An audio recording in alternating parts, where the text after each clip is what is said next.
What's up, ladies and gents, and welcome to Potato Monsters League of Legends Top 5 Plays Week 217. Although we still need more, thank you to those who submitted plays over at PotatoMonster.com because we have an awesome lineup for you on today's episode. Jumping right into things at our number 5 play, we have Ozer on Fiora with a sick outplay when ganked. At the start, we see the enemy Vi come through river, and currently all three of these champions have their ults. Ozer waits on the Vi Q to flash all in Cassiopeia, holding onto her ult to be able to negate the assault and battery while also getting cast low enough for Ignite to take the kill. After the stun, she immediately starts to back away, so she isn't taking unnecessary creep damage, but she knows the Q from Vi will come soon. She goes for it, but an amazing sidestep dodges the Vault Breaker, putting Vi into tower range, which quickly nets Fiora the second kill.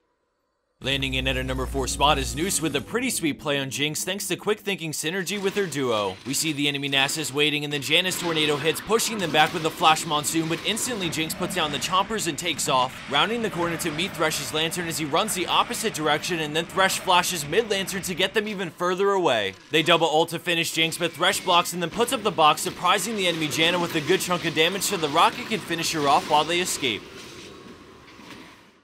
Our next play from Stromovsky on Nidalee takes us to a high elo teamfight breaking out in the top lane. As she hustles over to get there, we see Lucian trying to keep them interested because Nidalee's flanking to attack them from the side. The enemy team is trying to fall back to their base, but Nidalee chucks a spear and goes in, forcing the flash as Sion ults to close the gap on Draven. They all move in to finish him and then turn their attention to Nautilus, bursting him as well, but we see the fight start to turn as backup for the enemy team has arrived. Nidalee decides to get some space so she doesn't get popped and then repositions, looking for a good angle to hit Ahri instead of the tanks. The spear connects, but Ahri flashes away, so Nidalee waits patiently until the timing is right for her flash WQ to pick up the kill on Ahri. They jump on Nidalee, but she W's and somehow lines up a spear onto Maokai, which allows her to chunk him with the execute damage from her Q. Things have now boiled down to a 1v1 as Rek'Sai burrows to try and catch her, but she gets away, forcing him to retreat, but he eventually gets hunted down by Nidalee for the ace. Great positioning allowed Nidalee to kill the champions that mattered, eventually starving the enemy team of damage so her team could win the fight. Coming in at our number 2 spot, we have Celeberry on Lee Sin with a master tier level play. In the beginning, he's approaching a losing skirmish happening in the jungle, and first he spots Sivir, so he ward jumps, forcing the flash. Alistar dies, so he's left all alone against his Sivir, LeBlanc, and Evelynn, so he decides to back off, not knowing where Eve could be. All of a sudden, he Q flash kicks LeBlanc so he can resonating strike away from Sivir, and then he waits for her to get next to the ward, jumping to it to take her down with a challenging smite. He has no idea where Eve could be until he sees her for a split second, so he keeps on the move throughout the enemy jungle. After randomly Q-checking, he rounds the corner, and the split second he sees her, he jumps to the ward, but she starts to close in. Knowing his limits, he uses the second challenging smite to 1v1 Evelynn and take her down with the maximized execute damage from the Q as he swags out with the Riven's ult just missing.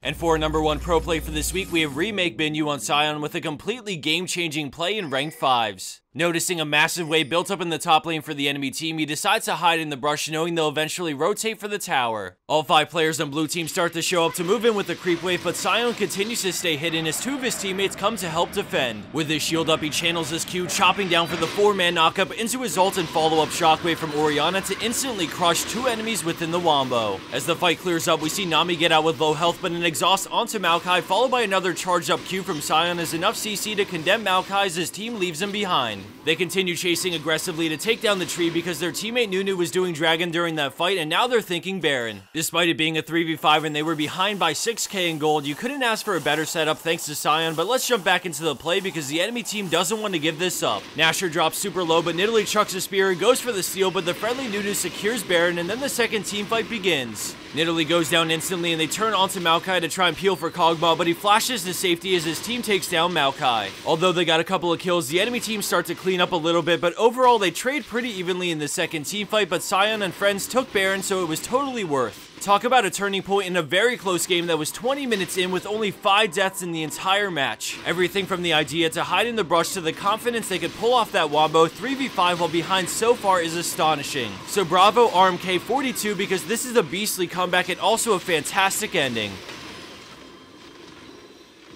And for the bonus clip of the week, we have a throwback clip from Wushu on Wukong with a nail-biting Nexus save in Earth mode. While that's playing, I wanted to plug PotatoMonster.com one more time because we just completely remodeled the site and we need your submission, so now's a great time to go check it out for yourself. Lastly, before heading out, I wanted to do a skill cap giveaway of 5 free accounts to get back to all of you lovely people who support us and our sponsors. All you have to do to enter the giveaway is to drop me a comment down below detailing the single greatest learning experience or realization you've ever had in League. It doesn't necessarily need to be be a guide or a website, but it could also be that moment where things just clicked and you found your groove.